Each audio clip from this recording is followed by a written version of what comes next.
So there is a lot of news coming out about the One Piece Netflix live action season 2, and from what I'm seeing, it's looking like very promising, more promising than when the first season of One Piece live action season 1 was coming out. I mainly say this because what Eiichiro Oda himself revealed in the notes that he wrote for One Piece Netflix live action season 2, and in that note it got revealed that the season 2 will be covering only from Logtown up to the Drum Island arc.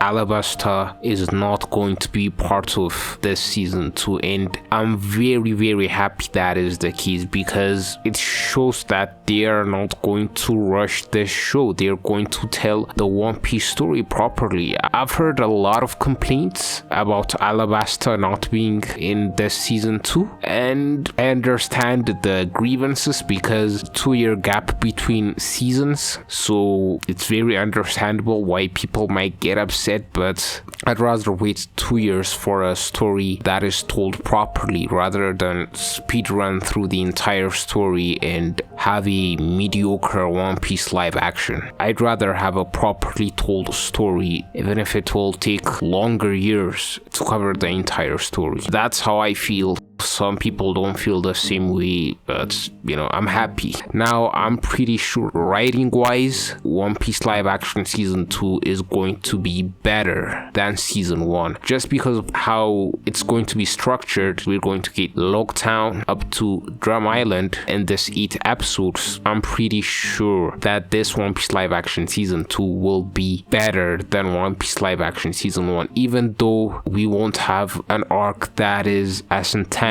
as Arlong Park in the season 2. I'm pretty sure this season 2 will be better than season 1, because season 1 rushed through a lot of things, and in my opinion it was not good as it could have been. I love One Piece live action season 1. In my opinion, it's the best anime live action adaptation, but since there was a lot of stuff that was crammed into that season 1, I feel like it didn't live up to its potential, and I feel like this season 2 will live up to the potential of the source material, unless they add some questionable scenes here and there that weren't in the manga, like how they did with Garp in season 1 of the One Piece live action. Garp wasn't supposed to be there, and he was there. He was very prominent in the One Piece live action season 1, and in my opinion those were the worst scenes in the One Piece live action season 1. And one of the showrunner, Steven Maeda, when he was asked why they put Garp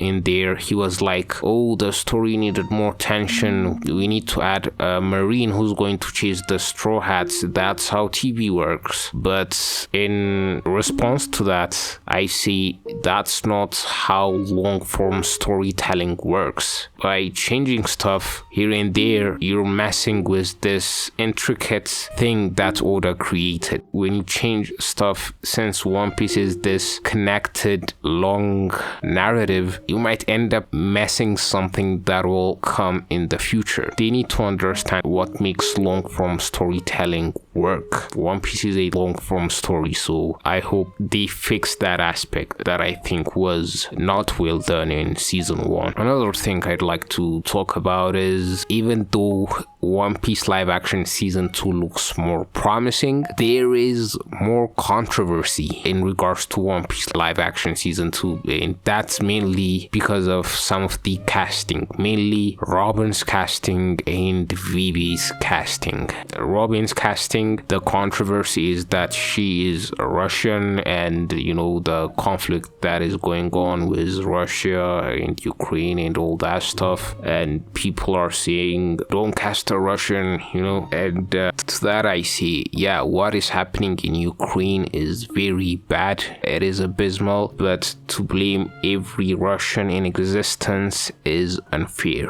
To believe that all members of an ethnic group are bad is not good. So yeah, I don't think being mad at Robin's actor is good. She didn't do anything. Just being mad at her because of what her country's government is doing is, I don't think, is right. And that is also what One Piece teaches us. The crimes of the father should not be put on the children and stuff. Like One Piece tackles themes like that, like with in Wano, the Kurozumi with Yuri and stuff. It was all about that. One Piece teaches us not to be mad at people because of what other people did, and I don't think it's fair to be mad at Robin's actor for what her country is doing. But when it comes to Vivi's actor and people's outrage in regards to that, I kind of understand why people are mad, because Vivi's actor is not accurate to her manga's ethnicity. They are supposed to be Arabs, but Vivi's actor is Indian, and it's kind of understandable why people might be upset at that. I can understand the outrage when it comes to that, but blaming the actor, sending death threats or bullying the actress for what the studio decided, I don't think that's right. Let's not blame the actors for the decisions of the actual people, the executives, the whatevers, the higher ups decided. Let's not blame the actors for those kind of things. Besides those two controversies, everything looks promising,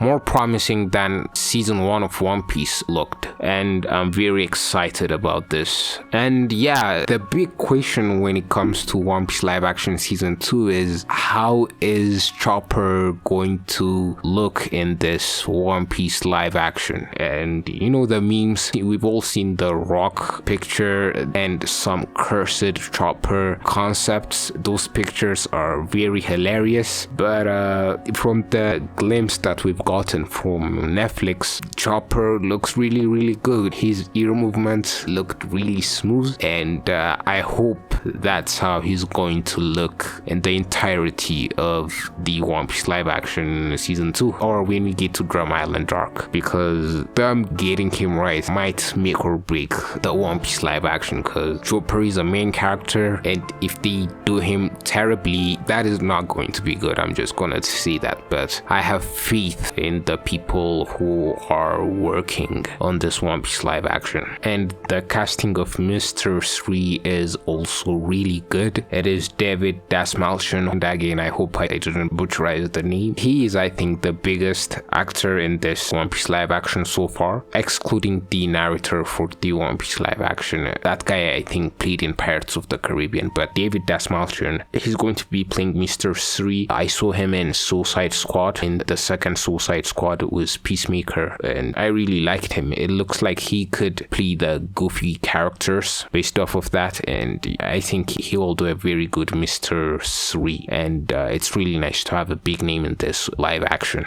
And Crocodile is going to be the main big villain of this saga, and they're calling him Mr. Zero. We know Crocodile as Mr. Zero until we find out in the Alabasta arc that he's Crocodile, so the fact that we're calling him Mr. Zero tells me that he's not gonna be prominent, because they also call Robin Miss Old Sunday. Him and Robin are not going to be prominent in season 2 because Crocodile and Robin were not that prominent until we got into the Alabasta arc. So I'm really excited. And the actor of Crocodile, he was Peter Parker's bully in Spider-Man 1. That was hilarious.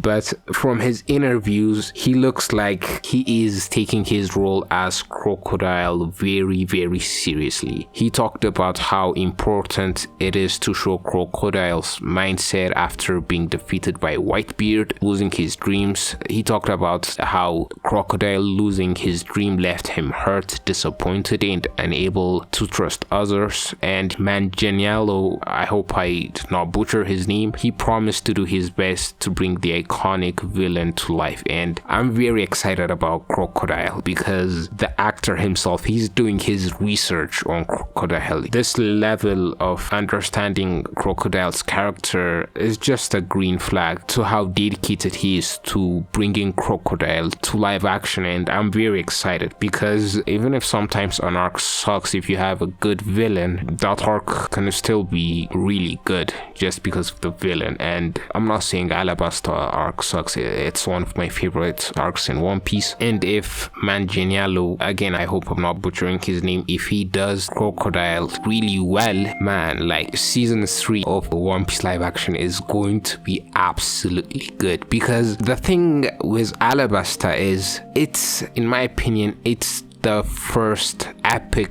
arc of One Piece. And what I mean by epic is the scale is very big, it's very huge. Alabasta, in my opinion, is the arc that showcases how big, how the scale of the One Piece world, how huge it could be. It's a very important arc, Alabasta, in my opinion. It's the first epic arc, in my opinion, in One Piece. I really love Alabasta, and I know it's not going to be until season 3, but the fact that they're taking their time to do the setup arcs for Alabasta right in season 2, I really believe that One Piece live action season 3 like Alabasta is going to be really good. One Piece live action, I think, might be like one of the biggest TV series out there if they do Alabasta right, because Alabasta is a really good arc, and I hope they do it right. I hope they stick the landing. And yeah, that's all I have to say for today, and see you guys in the next one.